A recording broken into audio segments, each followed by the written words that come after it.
Começa agora. Bíblia Fácil Podcast. Olá, seja muito bem-vindo ao nosso podcast. Que prazer ter você em mais uma semana.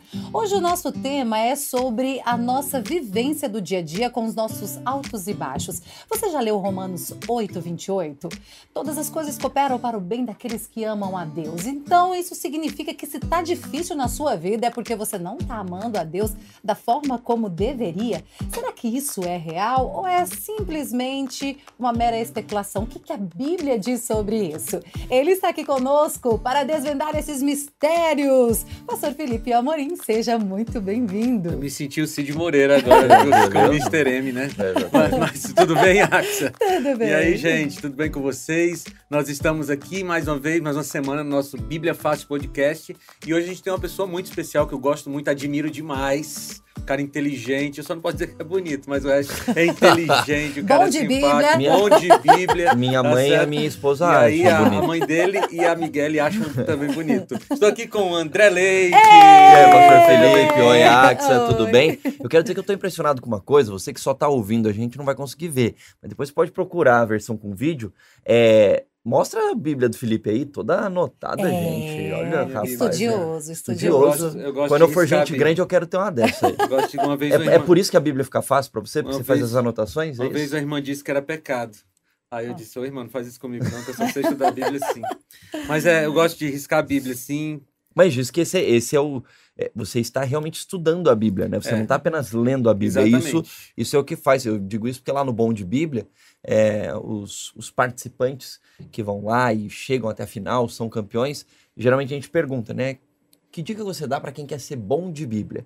E uma das dicas que sempre surge é estude a Bíblia. Assim como você estuda, sei lá, matemática, você estuda língua portuguesa, você não pega só um caderno, um livro didático e vai lendo. Você anota, faz anotações, faz até perguntas para você responder e tudo mais. Então, esse método que o Felipe usa de fazer as anotações... Eu já troquei essa Bíblia, é uma outra Bíblia, porque eu tenho uma Bíblia que eu carrego comigo desde muito tempo, né? Só que não tem mais nem lugar para escrever nela. Aí ela também não sai de casa. A minha Bíblia vovozinha, ela tá lá. Eu só abro de Novos vez em quando. insights, você precisou de uma Bíblia nova. Mas o meu sonho é uma Bíblia que tenha... Olha, eu queria uma Bíblia que seja pequena, portátil, com muito espaço para escrever. Eu não sei como é que vai fazer isso. Entendi. Mas você que é um cara criativo, você me ajuda aí. Pessoal da Casa Publicadora Brasileira, fica a olha aí, dica aí. fica a Você dica pode aí. chamar de Bíblia de Estudo Felipe Amorim. Ai.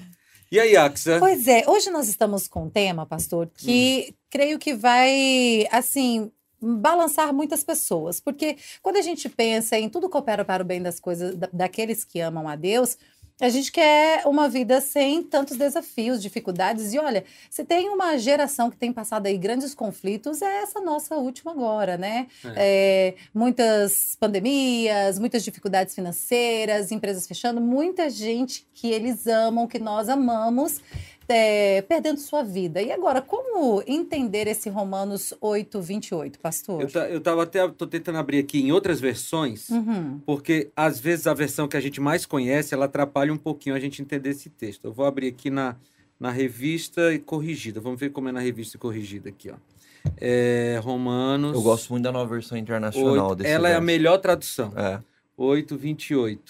Eu vou deixar ela por último aqui, que ela é a melhor tradução. Ixi, tá. Não, Tá em inglês, Tá que em o inglês. Felipe fala em inglês aqui. Que é The isso, book's não on the table. Não vamos Ou the avacalhar o Bible negócio. is on the table. Ó, diz aqui assim, na revista atualizada, sabemos que todas as coisas cooperam para o bem daqueles que amam a Deus e daqueles que são chamados segundo o seu propósito. Deixa eu ver aqui outra, Almeida Revista e Corrigida. Vamos ver como é que ela se comporta aqui nesse texto. Ó, diz assim, e sabemos que todas as coisas contribuem juntamente para o bem daqueles que amam a Deus e daqueles que são chamados por seu decreto. Vamos tentar mais uma só aqui, mais uma revista e corrigida de 69, olha aqui, ó. Só para a gente ter uma ideia de como as traduções vão melhorando, né? E aquele 8:28, e sabemos que todas as coisas contribuem juntamente para aqueles que amam a Deus, para o bem daqueles que amam a Deus, daqueles que são chamados por seu decreto. Essa tradução aqui, ela nos causa um problema, porque quando você olha assim, você começa a pensar, mas como é que um acidente de trânsito que mata uma pessoa contribui para o bem? Né? Como é que um problema que surge na minha vida contribui para o bem? Aí o pessoal da nova versão internacional nos ajudou com a tradução deles, né? A nova versão internacional, assim, não é a melhor Bíblia para você fazer estudo bíblico, mas nesse caso ela ajudou muito. Porque ela diz assim, ó, sabemos, Paulo está dizendo, né? Sabemos que Deus age em todas as coisas para o bem daqueles que o amam, dos que foram chamados de acordo com o seu propósito. E aqui muda tudo, né? Porque é assim, olha, uma coisa ruim aconteceu e Deus age naquela coisa para que, de alguma forma, aquilo se torne um bem para quem o ama e para quem é chamado segundo o seu propósito. Então, nesse sentido, a gente entende que não é Deus que está dizendo assim, olha, eu vou mandar matar alguém da sua família, porque isso vai ser bem bom para você. Né? Essas coisas são todas ruins, mas Deus pode transformar coisas ruins, maldições que caem na nossa vida, em bênçãos, porque Ele tem poder para isso. Né? Mas encarar essas coisas não é fácil, não, né? Porque eu gosto desse verso, é meu verso bíblico favorito, inclusive, porque ele ajuda a gente a ter a perspectiva de que não importa o que aconteça com a gente nesse planeta, o ponto final da nossa existência não é aqui. Então, a sua dor, o seu sofrimento, até mesmo a morte, eles não são o ponto final da nossa existência nesse planeta Terra, se a gente deixa Deus conduzir todas as coisas. É muito interessante pensar que Deus, ele tem, entre várias coisas, Deus tem uma especialidade que é uma coisa que eu acho que só Ele tem. Ele é capaz, como você disse, de transformar desgraças em bênçãos. Eu não sei quantas pessoas conseguem fazer isso, mas essa é a especialidade de Deus. Então, toda e qualquer situação a gente pode deixar colocar nas mãos de Deus e Ele vai transformar em bênçãos. A gente olha, por exemplo, para a história de Jó. Estava pensando nele agora. A história de Jó deixa claro que não é Deus quem faz o sofrimento acontecer. Na história de Jó fica claro que é o inimigo de Deus, Satanás, quem quer causar dano ao ser humano. Deus, numa situação ou outra, ele pode permitir que isso aconteça. Então, de repente, você é uma pessoa que serve a Deus, você é uma pessoa que busca colocar Deus à frente de todas as suas decisões, e ainda assim, coisas ruins podem acontecer com você, única e simplesmente pelo fato de que você vive num planeta onde Satanás ainda tem ação sobre as nossas vidas. O que não quer dizer que não esteja a nossa vida no controle dele, porque você vê no livro de Jó, né, pastor Felipe, fica claro que o diabo, ele pede permissão para Deus para fazer toda e qualquer coisa de ruim que ele quer fazer na vida de Jó. Ou seja, se Deus não permite, Satanás não tem a mínima condição de fazer algo. Agora, aí é a parte que é difícil às vezes de entender, aí eu jogo pro pastor Felipe, porque ele é pastor. Onde está a diferença entre a permissão de Deus e a vontade de Deus? Porque permissão e vontade podem parecer muito semelhantes, mas não são necessariamente a mesma coisa. Essa permissão entraria no livre-arbítrio do ser humano? Porque parece assim que falar Deus permitiu é como se parecesse um pouquinho mal. Não, ele permitiu que morresse, que sofresse. Como é isso? Esse assunto do mal, da existência do mal, é o assunto mais difícil que a teologia tem.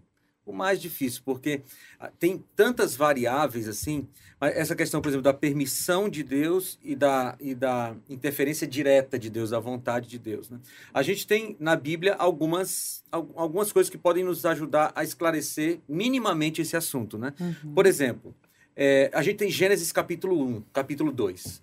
Quando Deus criou o ser humano, ele não criou o ser humano para pecar.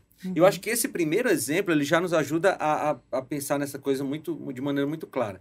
Quando Deus criou Adão e Eva, ele não criou Adão e Eva para pecar, mas ele permitiu que o mal se apresentasse para eles. Porque Deus poderia ter impedido Satanás de chegar lá no Éden, mas ele permitiu. Agora, a entrada do pecado foi uma decisão do ser humano. Então, quando a gente fala de permissão de Deus, é porque Deus não fez uma intervenção direta. Né? Por exemplo, você tem a vida de Sansão lá. Deus permitiu que o mal chegasse a Sansão, se apresentasse a Sansão, e Sansão escolheu o mal. Mas a gente tem também, na vida de Jó ali, você vê que Deus diz assim, olha, Satanás, você pode chegar, mas você não vai matar. você pode colocar a doença, mas você não vai matar. Então, até na permissão que Deus deu na vida de Jó, e no caso de Jó, foi uma permissão para uma ação direta de Satanás, né? Porque às vezes Deus permite assim, olha, você está dentro do mundo. Uhum. E dentro do mundo a gente vai sofrer coisas boas e coisas ruins. Lá no Evangelho, Jesus disse assim, o sol nasce para bons e ruins. Uhum. Então, a gente não pode ficar perguntando assim, mas por que Deus deixou acontecer isso comigo? Né? Porque parece que a gente é mais importante, mais especial que as outras pessoas. Né? Uhum. Poderia acontecer com outro, mas comigo não. E nós estamos sujeitos a esse tipo de mal. Né? Uhum. Então, Deus permite que o mal chegue em todas as pessoas. E, às vezes, Deus envia algum tipo de punição para as pessoas. Eu quero dar só um exemplo. O povo de Israel se afastou de Deus e Deus enviou o cativeiro. 70 anos no Egito. Então, ali, Deus não permitiu... Na Babilônia, desculpa. Deus não permitiu o cativeiro, ele enviou o cativeiro. Né? A gente vê lá em Abacuque, por exemplo, que os babilônicos eram instrumentos dele para punir o povo. Então, naquele momento, Deus foi direto, assim, eu estou enviando um mal, né? Quando a gente olha assim. Agora, toda vez que eu vejo Deus enviando o mal, não permitindo, mas enviando o mal, sendo intencional em deixar alguém sofrer, fazer alguém sofrer, eu sempre penso na vacina, né? Uma vez eu morava lá na Bahia, e aí eu estava na campanha de vacinação e tal, e eu estava no posto de saúde, e uma amiga minha levou o filho para vacinar. O menino dos, sei lá, uns 4, 5 anos. Escandaloso. Pensa num menino escandaloso. Aí, quando a enfermeira tirou aquela capinha da agulha, assim, que eu também me arrepio quando ela tira aquela capinha da agulha, o menino começou, não, mãe, não deixa, mãe, se agarrou. E, mãe, por que você está fazendo isso comigo? Eu nunca esqueci dessa pergunta do menino. Por que você está fazendo isso comigo? Aí a mãe acalmou o menino, segurou ele e deixou a enfermeira aplicar. Veja, por que a mãe estava causando aquele mal na criança? Por que a mãe estava causando aquela dor? Porque aquela dor iria protegê-lo de dores maiores, né? Então, há esses aspectos na questão da dor. E talvez a gente pudesse fazer um programa, viu, diretor? Um dia só sobre a questão do sofrimento, da dor, porque tem muita coisa para se falar. Sim. Mas quando Deus permite... para alguém que é chamado segundo o seu propósito, para aqueles que o amam, há um propósito. E quando Deus envia, também há um propósito. Posso fazer um acréscimo aqui? A Igreja Adventista do Sétimo Dia acredita que a escritora Ellen White, ela é inspirada por Deus, como uma profetisa dos tempos modernos, e ela escreve, eu não vou lembrar exatamente onde está esse texto, se o Felipe conseguir achar depois, que eu estou até sem o meu celular aqui, mas que eu gosto muito de um texto que ela fala assim, os seres humanos, se pudessem ver, eu estou meio que transliterando, tá? Não é exatamente assim, mas o sentido é esse, não escolheriam, se eles pudessem ver as coisas da mesma forma como Deus, jamais escolheriam outros caminhos, senão os que Deus permitiu ou escolheu para que nós trilhássemos. Está no grande conflito. Está no grande conflito, né? Então, é muito interessante isso, porque dentro dessa linha que o Felipe falou, o que eu acho que precisa ficar claro, eu busco trazer isso para minha vida o tempo todo, principalmente quando alguma coisa ruim acontece comigo, assim, sei lá, puxa, eu estou tentando fazer, estou ajudando, uma vez eu estava ajudando uma pessoa, me atrasei para ir para um lugar, para ajudar uma pessoa, e aí no meio do caminho, depois de ajudar a pessoa, deu um problema no meu carro. Eu falei, puxa vida, Deus, eu tô ajudando uma pessoa aqui, me ajuda com o meu carro aqui e tal. E o problema continuou, Deus não fez um milagre no meu carro.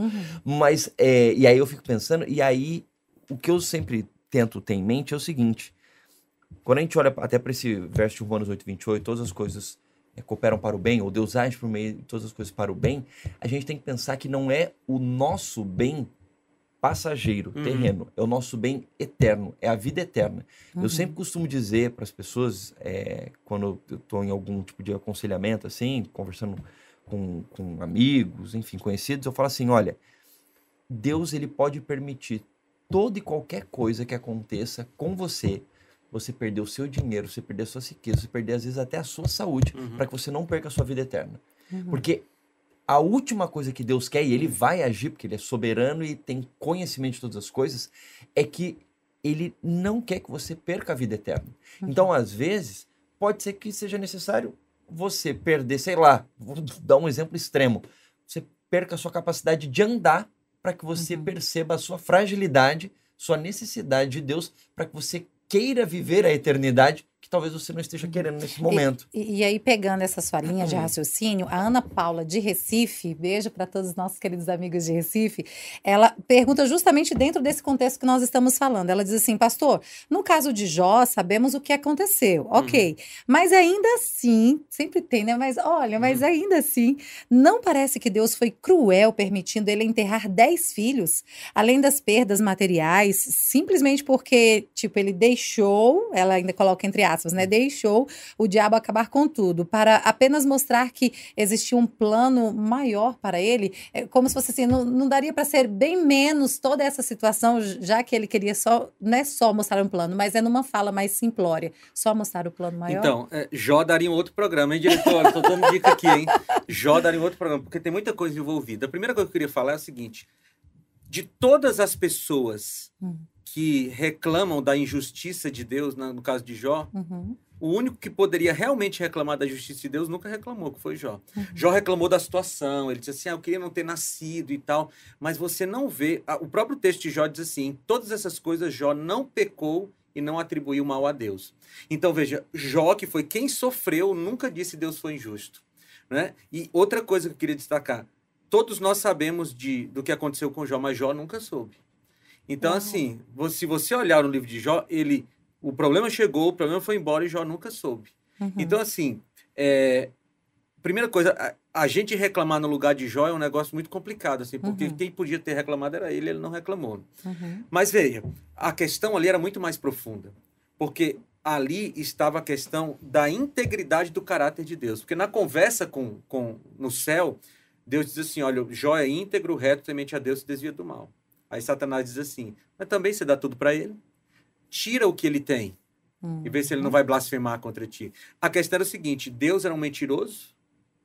Porque se Deus disse, ele é íntegro, reto, temente a Deus, se desvia do mal, e Satanás disse que ele só faz isso por interesse, então ele estava dizendo, Deus está mentindo, porque Deus, na sua onisciência, saberia que o amor de Jó era só por interesse. Então, no final das contas, o que estava em jogo ali era o caráter de Deus.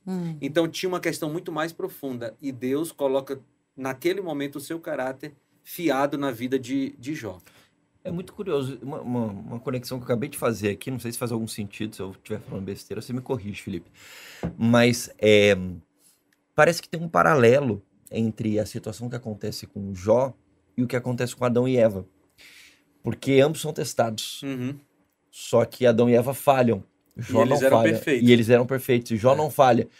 Obviamente não quer dizer que ele não tinha pecado, mas no teste dele, vamos colocar assim, ele não falha. E é interessante porque, no fim das contas, tanto na questão de Adão e Eva, e o que Satanás fala por meio da serpente para Adão e Eva, quanto na história de Jó, que Satanás não fala com Jó, mas ele conversa com Deus, o que está em jogo é realmente o caráter de Deus o tempo todo. A gente entende que o mal ele entra aqui no nosso planeta exatamente por conta de Satanás questionar o caráter de Deus. Então, quando Deus cria o Jardim do Éden, coloca ali Adão e Eva e fala para eles, olha, tudo isso aqui é de vocês podem viver aqui para sempre. Se vocês quiserem viver para sempre aqui, ter seus filhos, sua descendência, é de vocês para sempre. Se vocês não quiserem isso aqui para sempre, vocês comem do fruto. É isso. Só um dos frutos. Então, assim, se vocês não quiserem isso, vocês fazem isso. Aí, o diabo aparece, né, dentro da serpente, né, possuindo a serpente de maneira mediúnica, e fala, então, Deus falou que vocês vão perder tudo aqui se vocês comerem essa fruta. Mentira! Isso aí Deus não é essa pessoa que ele está dizendo que ele é. E aí, no caso da história de Jó, é a mesma coisa. Só que, no caso, a conversa dele é com Deus, né? Como você falou. Deus fala, olha, Jó, ele é íntegro e justo. Aí, o diabo fala, não é nada. Quer ver? Coloque prova. Né? Exato. Então, realmente, o que está em jogo aí é o caráter de Deus. E tem uma questão teológica no livro de Jó que é muito importante. O livro de Jó é o primeiro livro da Bíblia a ser escrito, né? Foi escrito antes de Gênesis, né? Moisés escreve aí naquele segundo período de 40 anos da vida dele, e depois no terceiro período de 40 anos, quando ele está conduzindo o povo no deserto, que ele escreve o Pentateuco e o Salmo 90. Mas veja, Jó é uma representação do grande conflito. Você tem ali Deus Satanás e o ser humano. E aquilo ali é uma pequena representação do que acontece todo dia conosco. Porque, veja, pode ser que Satanás não esteja no céu conversando com Deus a meu respeito, mas eu sofro as consequências do pecado. Então, eu sofro acidente, eu fico doente, eu perco alguém que eu amo. Então, o livro de Jó é para dizer assim, olha, não importa o que Satanás faça contra os filhos de Deus, há a possibilidade de alguém ser fiel nessa terra e no final haverá remissão.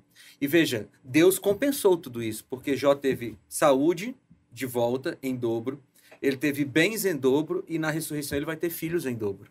Porque ele teve mais 10 filhos e quando todos ressuscitarem ele vai ter 20.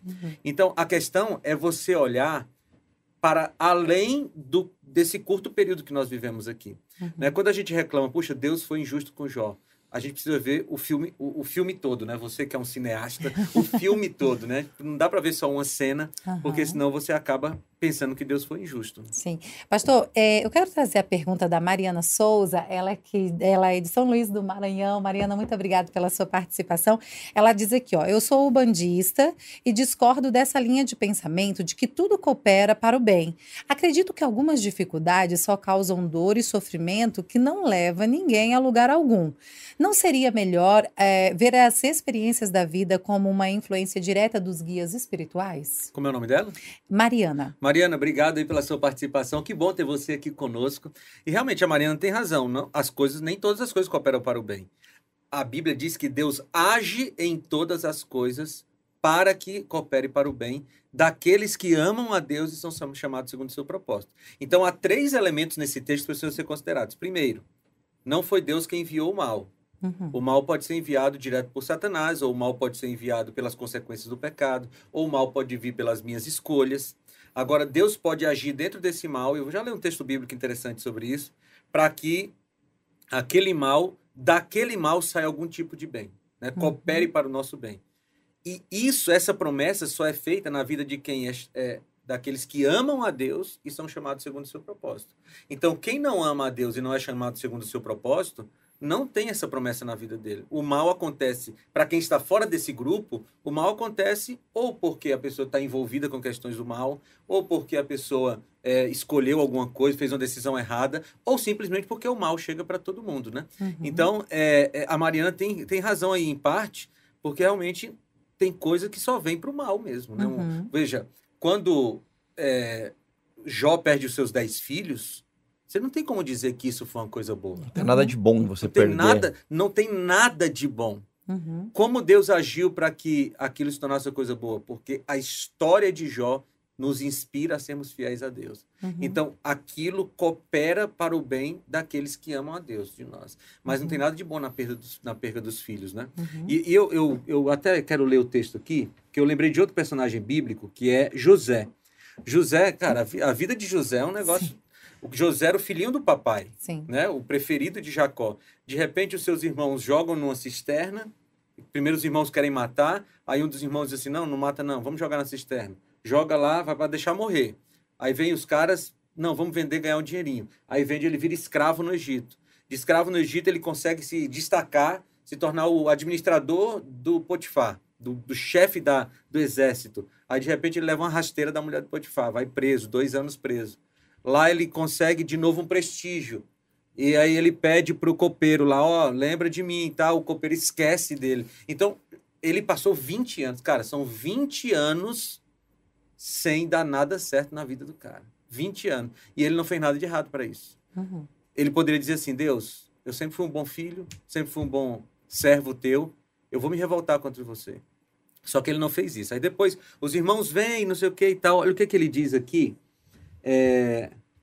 Para os irmãos, lá no capítulo 45, versículo 5, diz assim, agora não se aflijam, nem se recriminem por terem me vendido para cá, pois foi para salvar vidas que Deus me enviou adiante de vocês.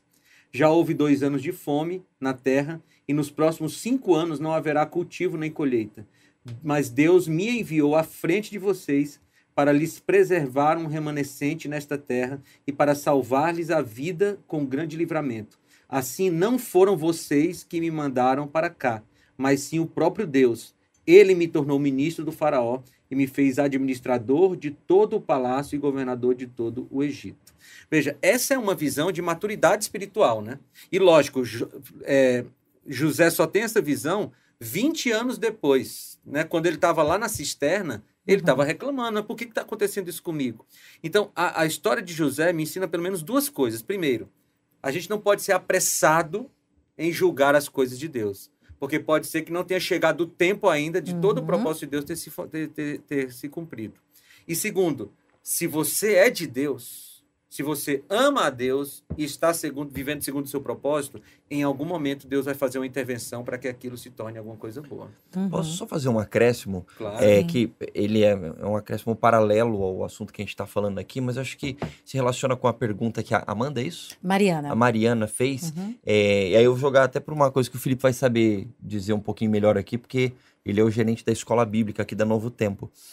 A Mariana, ela termina a pergunta dela falando assim, será que a gente não pode simplesmente atribuir isso à ação dos guias espirituais? Isso. A Mariana, ela é umbandista, assim como o umbanda, o candomblé, o kardecismo tem a raiz dentro do espiritismo, né? São vertentes dentro do espiritismo e tem algumas diferenças em algumas questões de crença, mas acreditam todas elas na vida, numa existência após a morte, numa outra esfera de existência, e que isso influencia a vida das pessoas que estão vivas. Eu não tenho condição de falar muito aqui, até porque não é nem o tema do podcast, mas como a Mariana fez a pergunta, e pode ser que tenha gente que está ouvindo a gente, e assim como a Mariana tem o coração sincero na sua crença, eu gostaria de fazer um convite para a Mariana e para outras pessoas que podem ser candomblecistas, umbandistas, kardecistas, para entender um pouco mais sobre o que a Bíblia diz sobre o espiritismo. Tem um guia de estudos da Escola Bíblica, se eu não me engano, é Espiritismo à Luz da Bíblia. À Luz da Bíblia. Ainda está disponível para o pessoal você quiser? Encontra no site biblia.com.br ou novotempo.com/escola bíblica. Esse só tem online, só tem digital, mas você pode baixar e você tem imediatamente aí no seu celular, no seu tablet e tal. O Espiritismo à Luz da Bíblia é um excelente guia de estudo para você entender um pouco mais sobre isso. Exato, até porque a Bíblia lá apresenta situações onde existe a mediunidade, que é uma pessoa que recebe algum tipo de espírito de alguém que morreu, etc. E aí muita gente se pergunta, tá, mas espera aí, essa existência após a morte, ela existe mesmo de acordo com a Bíblia? Se a Bíblia apresenta? Enfim, não vou responder aqui, não é o tema, mas eu acho que como a Mariana perguntou e mencionou os guias espirituais aqui dentro da Umbanda, eu acho que vale a pena. Se você quer entender um pouco mais sobre o que a Bíblia diz sobre o espiritismo, a mediunidade, entre outras coisas, biblia.com.br, o Espiritismo à Luz da Bíblia, né? Exatamente, está lá para sua disposição. Legal. Eu quero fazer uma perguntinha aqui, rapidinho, antes de oferecer um presente muito lindo, que vem falando também sobre o espiritismo. Me simpatizava com o espiritismo, mas comecei a questionar o fato de todas as provas da vida ter um propósito de evolução. Dizer isso para uma mãe que teve um bebê estrupado, por exemplo, parece cruel. Hoje eu vejo a Novo Tempo, ainda não tenho uma religião e quero entender mais ainda sobre essas coisas injustas. Vão já pensando nisso daí para a gente trazer essa resposta, enquanto eu ofereço para você esse presente, gente, maravilhoso. Sabia que esse presente lindo chega de graça na sua casa? É isso mesmo. Você pede pelo nosso WhatsApp e este tema desta revista, Esperança, é Mente Feliz. Pensa aí comigo, às vezes você tá aí com a mente perturbada, né? Eu não tô conseguindo nem dormir. Que tal você ter uma mente feliz, você ter paz, conhecer as suas emoções e conseguir equilibrar elas para evitar conflitos? Essa é a nossa missão para você, tá bom? Através da Bíblia, você vai descobrir como ter esse equilíbrio e ter uma mente mais feliz e qualidade de vida. Eu já quero esse presente, Axa, por onde eu peço? Pelo nosso WhatsApp, 12981510081. Diga, eu quero, e nós vamos entrar em contato com você. Lembrando, chega de graça para você. Você vai ler capítulo por capítulo. Tem um QR Code com vídeos que vão complementar o que você está estudando. E sabe quem foi que escreveu? O Dr. César Vasconcelos, uma pessoa maravilhosa que em algum momento você também vai vê-lo aqui no nosso podcast, tá bom? Mas não deixa de pedir, não. Pede aí. Vamos então voltar para a nossa pergunta, meninos. Antes do pastor Felipe responder, só colocar uma coisa, porque talvez tenha algumas pessoas que não entendam. eu sou adventista desde pequeno, desde que eu nasci, mas eu gosto muito de religiões como um todo. E tem gente que talvez às vezes não pode não entender exatamente o que é a... Como é que é o nome dela? A Mariana? Não, a segunda que você fez a pergunta Tá. agora. Aí já é. Deixa eu só pegar aqui. O Carlos. Carlos O Henrique é de Porto Alegre. Ele diz assim: ó, me simpatizava com o espiritismo, Isso. mas comecei a questionar o fato de todas as provas da vida, de todas as provas, né, que a gente passa na vida, ter um propósito de evolução, porque o Isso. espiritismo ele acredita que você Exato. vai evoluindo, certo? É isso que eu ia comentar, só. Aham. Porque tem gente que às vezes não entende exatamente o que isso quer dizer dentro do espiritismo.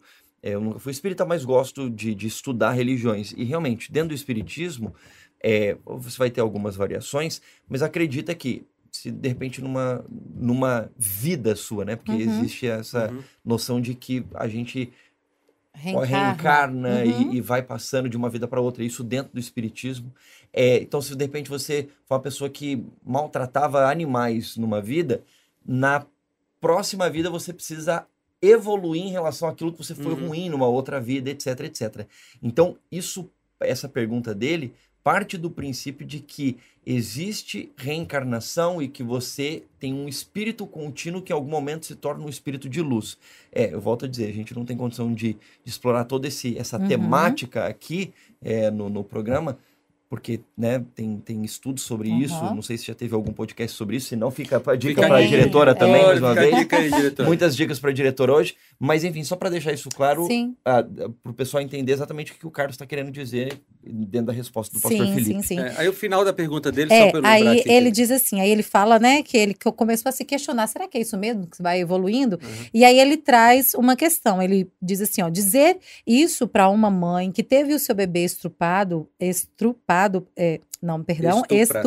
por Isso. exemplo, parece cruel. Hoje vejo a Novo Tempo, mas ainda não sei se tenho uma religião, ou seja, ele está em busca, tá, né, no processo de conhecimento. Ainda busco entender por que coisas injustas e cruéis acontecem com pessoas boas e ainda ter um lado bom nisso. Eu sinto aqui um coraçãozinho aflito. Tá. Ele acreditava muito no espiritismo, ele começou a se questionar, ele está meio perdido nesse mundo e ainda vem o Carlos, né? as injustiças, isso. Carlos, o seu questionamento foi feito há mais ou menos uns 2.500 anos por outro homem. Um homem chamado Asaf. Ele disse assim, olha, Salmo 73. Quanto a mim, os meus pés quase tropeçaram, por pouco não escorreguei, pois tive inveja dos arrogantes quando vi a prosperidade dos ímpios. Aí ele começa a descrever assim, ó, eles não passam por sofrimento e têm o corpo saudável e forte, estão livres dos fardos de todos, não são atingidos por doenças como os outros homens. Ele está dizendo mais ou menos o que você disse assim, mas por que pessoas ruins não sofrem? E eu, Asaf está dizendo, eu que sou bom, eu que estou com Deus, sofro. Essa era a pergunta dele. Aí, depois você lê o Salmo 73 aí, Carlos. Mas ele resolve o problema dele no versículo 17, quando ele diz assim, até que entrei no santuário de Deus e então compreendi o destino dos ímpios. Aí ele vai dizer que quando ele soube do destino, como é que acabaria a vida desses ímpios, então as coisas se resolveram. É aquela história. Às vezes, quando a gente está sofrendo, a gente só consegue ver o momento que a gente está vivendo. Se a gente ampliar um pouco a visão, perceber o que já aconteceu e o que vai acontecer, a gente consegue entender como Asaf entendeu. E veja, eu queria puxar uma coisa aqui, porque o Leite não veio aqui não apenas porque ele tem conhecimento para contribuir com este ou muitos outros assuntos, mas porque o Leite é um testemunho vivo de alguém que sofreu e sofre uma coisa que lhe machuca e machucou muito, talvez hoje um pouco menos, mas já machucou muito e ele não abandonou a Deus. Eu queria que você contasse um pouquinho pra gente, Leite. A gente não quer aqui explorar a sua dor, mas eu sei que você já contou isso em alguns lugares e pode ajudar alguém a lidar com essa questão de querer muito alguma coisa, receber um não de Deus, pelo menos até o momento, e continuar amando a Deus mesmo assim.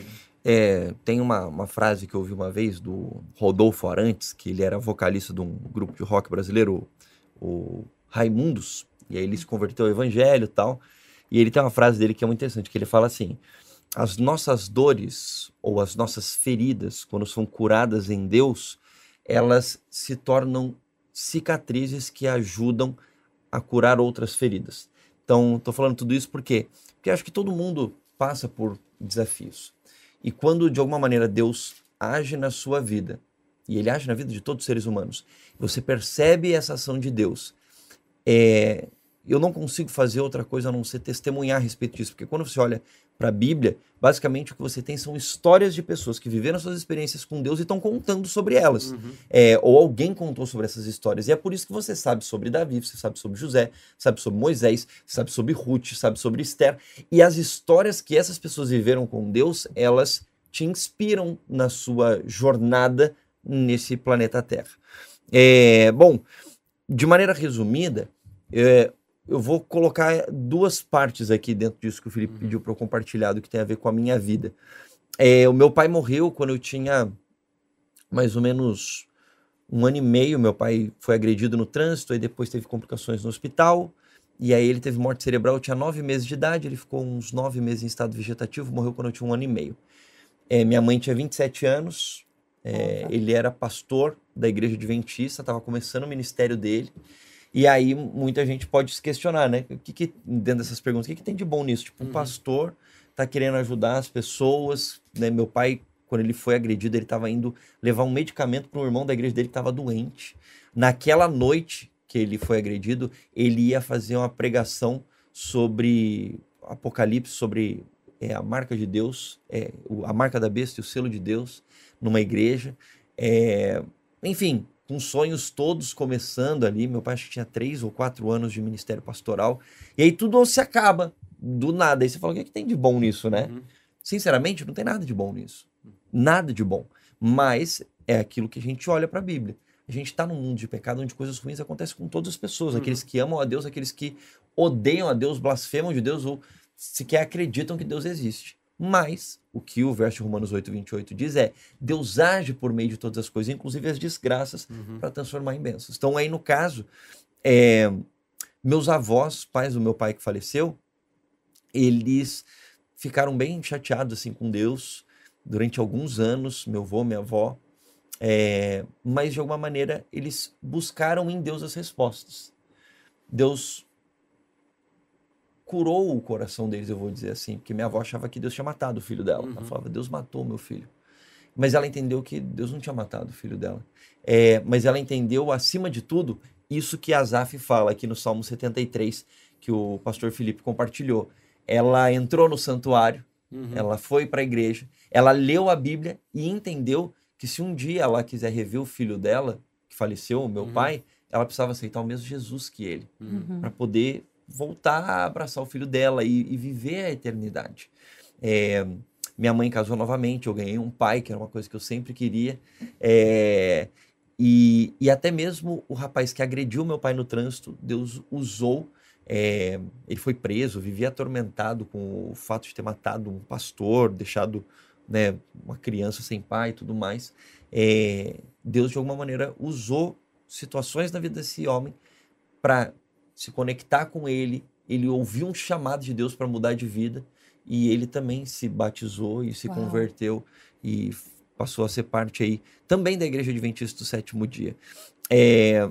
Então isso é uma prova, e essa é o primeiro recorte que eu faço aqui do meu testemunho pessoal, de como Deus pode agir por meio de todas as coisas, inclusive a desgraça, inclusive a morte. E é muito louco isso que você falou, porque algumas coisas a gente sabe, por exemplo, isso que eu estou contando hoje, que, né, meus avós se converteram, minha mãe ganhou um novo marido, eu ganhei um novo pai, o rapaz que agrediu o meu pai foi convertido. Eu sei disso porque eu estou vivo hoje, estou contando tudo isso, mas meu pai simplesmente morreu. Ele só vai saber disso tudo na ressurreição.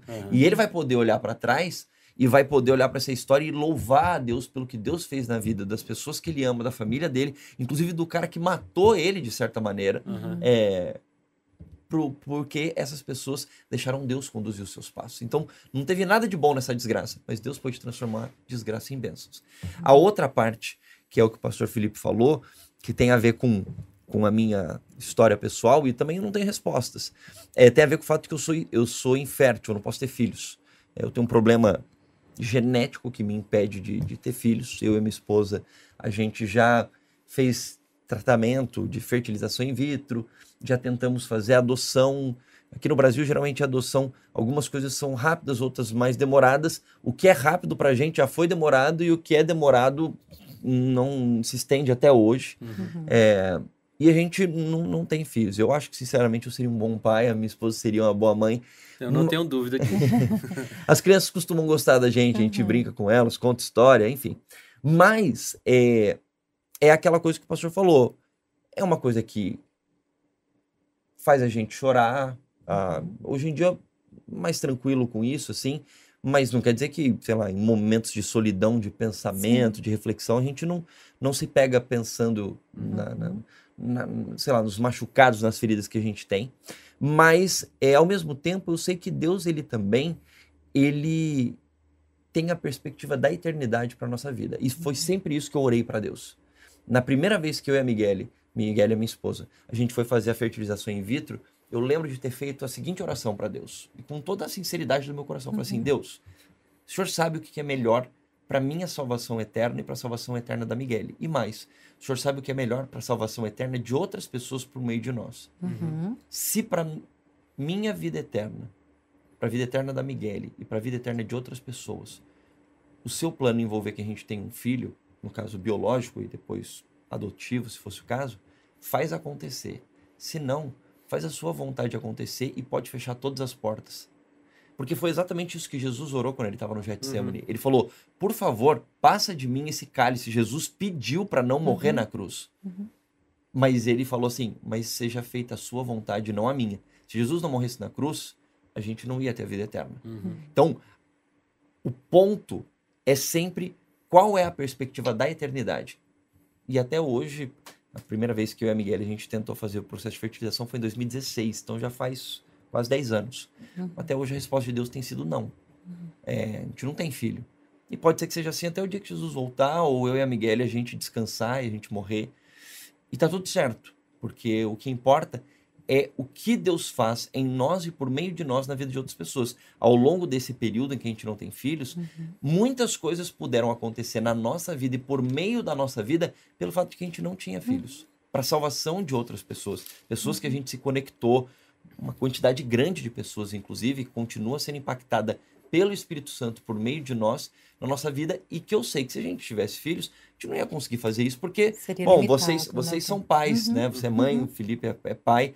Vocês sabem que é necessário uma dedicação forte para você ter um filho. Você não pode só colocar uma criança no mundo. Então, o fato de a gente não ter filhos faz com que a gente possa se dedicar muito à obra de Deus por meio de outras coisas, de uma maneira que a gente não poderia se a gente tivesse filhos. E isso me dá tranquilidade para dizer, Deus sabe de todas as coisas. Deus, ele é todo poderoso. Assim como Deus tem poder para ressuscitar mortos, ele tem poder para dar vida para uma criança. Se um dia, do nada, ele quiser fazer a minha esposa ficar grávida, porque faz parte do plano dele, ele pode fazer isso. Se ele quiser, ele vai fazer. Se não fizer parte dos propósitos dele para minha vida, para a vida da minha esposa, tá tudo certo. Isso me conforta. Veja, esse testemunho do Leite para mim é muito, muito comovente, muito motivador, porque, veja, o Leite não sabe, nem o Leite nem a Miguel, nenhum de nós sabe por que Deus disse não para eles. Até hoje, até este momento, Deus disse não para eles. Né? E vai continuar dizendo? Não vai? Não sei. Mas o que eu vejo no Leite e na Miguel é que assim, eles não é que eles disseram assim, puxa, Deus mudou a minha vontade no meu coração. Não, eu tenho certeza que ali a vontade de ser pai e mãe ainda está por ali.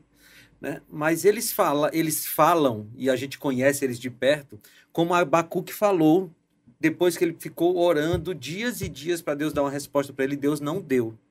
Aliás, Deus disse não para ele.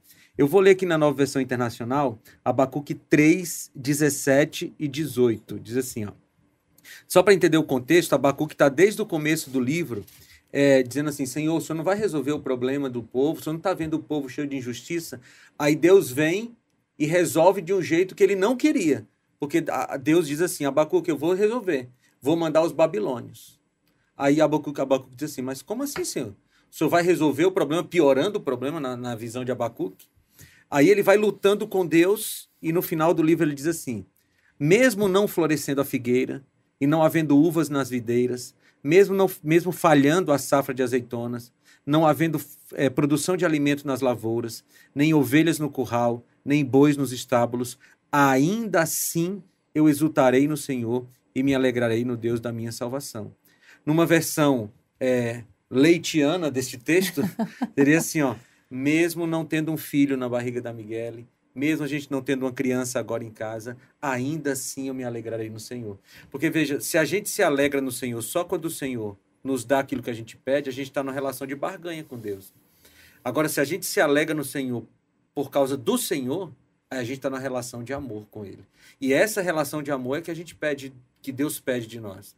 Deus nunca prometeu que dá tudo pra gente. Ele pede assim, olha, venha e seja meu filho, venha e se relacione comigo. E aí nessa relação de amor, às vezes a gente recebe sim, às vezes a gente recebe não, né? Você imagina se meus filhos só me amassem quando eu dissesse sim para eles. Eles iam viver me odiando, porque a gente... Hoje mesmo, meio-dia, meu filho chegou em casa e disse, papai, eu quero jogar no celular. Eu disse, não é só no fim de semana. E aí começou a chorar, eu quero. E eu disse, não. Pensou assim, agora nunca mais eu falo com você, que você não me deixou jogar no celular. Então, a nossa relação com Deus é uma relação de amor. E nessa relação de amor, ele diz não pra gente, como está dizendo, por enquanto, para Miguel e para o Leite. E eles continuam amando a Deus. Por isso que eu acho que a presença do Leite aqui é muito importante para você que está nos assistindo. Porque pode ser que você esteja vivendo um momento do não de Deus. Né? Um não de Deus porque ele queria que ele salvasse alguém e ele não salvou a vida, né? Não curou alguém. Ou você queria ter um filho, como eles gostariam, e você não teve. Ou você gostaria de ter mais dinheiro, ou você gostaria de ter passado no concurso. E aí você está chateado com Deus porque Deus não disse não para o seu pedido. Veja, essa não é uma atitude de alguém que ama. Alguém que ama diz assim, tudo bem, é não, mas eu continuo te amando. Você não vai se afastar de Deus. E aí, naquela linha da frase de Ellen White que você falou, tem uma outra frase que eu ouvi que era assim, ó, se você soubesse de tudo que Deus sabe, você pediria a Ele exatamente o que Ele tem te dado. Então, a gente precisa questionar menos a Deus e se entregar mais nessa relação com Ele e aceitar que quando Ele decide alguma coisa para a nossa vida, é o melhor e aí a gente não tem que sair explicando muita coisa, é só aceitar. Agora, pastor, o aceitar não significa que nós vamos ficar isento do processo de dor, porque a gente escuta na história do Leite, hoje ele fala com mais maturidade, porque já tem tido uma experiência profunda com Deus, mas é uma fala que na voz ainda traz essa dor, traz essa ausência. Não, nós já choramos né? muito com essa história, né? Quando eu soube que é o Leite que vai, eu disse, meu Deus, eu vou passar vergonha lá agora. Mas hoje está todo mundo muito controlado aqui nesse lugar. Tranquilo. Mas não isenta a dor. É só você ver a vida de Jó. Jó, ele rapou a cabeça, rasgou o manto e se ajoelhou e disse, o Senhor Deus, o Senhor tirou, bendito seja o nome do Senhor. Mas ele rapou a cabeça, é tristeza profunda. Ele rasgou o manto. Então, Deus não pede que a gente não fique triste. Porque aí a gente seria um robô, né? Deus não fez robôs, ele fez pessoas que têm sentimentos. Mas a tristeza não pode exceder a nosso amor para com Deus. Veja, tem uma música dos Arautos que eu gosto muito, que ele diz assim, olha, como é do Chora lá, chora. Derrama suas lágrimas, mas faz com que elas caiam sempre no colo de Jesus. Ou seja, eu tô triste, eu vou chorar, mas eu vou chorar agarrado com Jesus para ele enxugar minhas lágrimas. Tem um vídeo que eu vi um tempo atrás e bate com uma comparação que o Felipe fez no começo do episódio de hoje, que é um pai que ele tá abraçado com a filha, deve ter, sei lá, uns 6, 8 meses de idade, e ela tá tomando uma vacina. E quando a criança toma a vacina, a bebê chora e o pai chora junto. Eu vi isso aí. Eu gosto de ver isso, porque Deus, a Bíblia mostra que Deus tem sentimentos. A Bíblia menciona diferentes sentimentos que Deus tem. Mostra Deus se entristecendo, tem essa expressão, tem a ira, tem a alegria. Ou seja, Deus tem sentimentos. Deus não é uma pessoa, um ser espiritual divino que não tem sentimentos.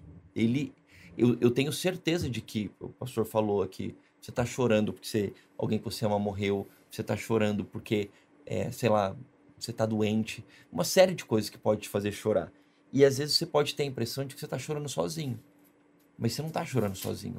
Deus está chorando junto com você nesse processo, assim como aquele pai está chorando abraçado com a filha que está tomando a vacina.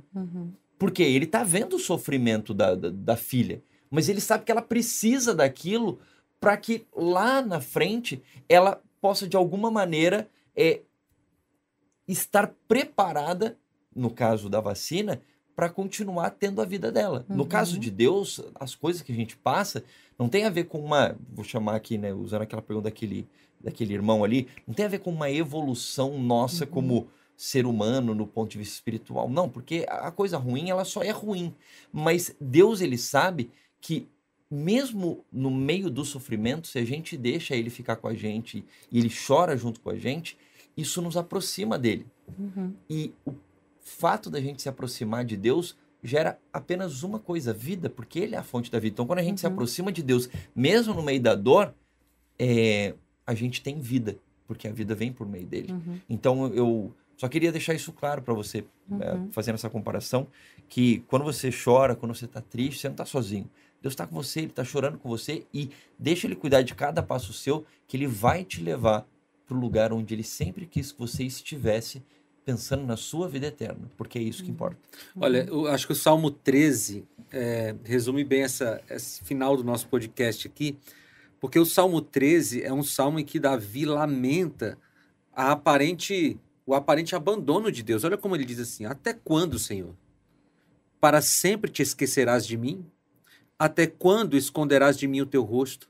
Até quando terei inquietações e tristeza no coração, dia após dia? Até quando o meu inimigo triunfará sobre mim?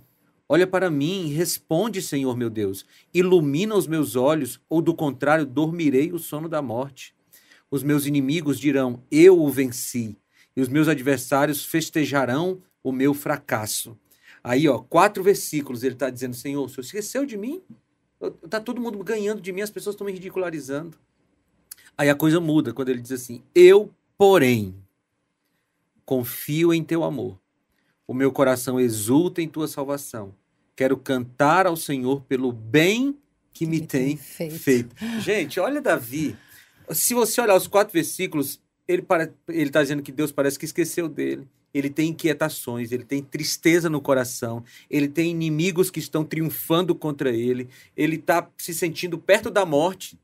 E ele diz assim, mas o Senhor tem feito bem para comigo. E qual é o bem que Deus tem feito para com ele? Deus deixou no coração dele a certeza de que ele não está sozinho. Não está sozinho. Gente, nesse mundo, a gente vai passar por aflições. A expectativa de que a gente não vai sofrer nesse mundo é uma expectativa errada. Se a gente tem essa expectativa, a gente vai se decepcionar. A nossa expectativa correta é, quando a aflição chegar, eu estarei com Deus. E quando as coisas estiverem muito bem, eu continuarei com Ele. E assim eu vou vivendo com Ele até chegar o dia em que eu viverei no lugar onde não tem mais aflições. É assim que a gente vive. Ai, gente, eu queria mais 1 hora. E você também? Deixa eu finalizar te apresentando esse presente lindo, oferecendo para você receber de graça na sua casa. Nesse material, você vai entender o propósito de Deus para a sua vida com relação à qualidade de vida. Você muitas vezes está ansioso, está depressivo por causa dos conflitos e tristezas que têm batido na sua porta. Deus, ele quer conversar com você através do estudo da Bíblia. Mente Feliz é o guia de estudos que chega na sua casa de graça pelo correio. Basta você pedir pelo nosso WhatsApp 12981510081. Mas pede, tá bom? Ou então, às vezes você fala assim, lembrei de uma amiga com esse podcast. Pede para ela de presente e entrega. Pastor Felipe Amorim, a gente está acabando. Eu queria mais, mas foi um tema muito legal, né? Um tema pesado, eu sei. Sim. Mas, Leite, obrigado aí por abrir o coração, pastor, cara. Eu valeu, sei que... Axa, valeu pessoal aí que está nos ouvindo. E você saiba que Deus está com você mesmo quando as coisas não estão dando certo. Até a próxima. Valeu. Tchau, tchau.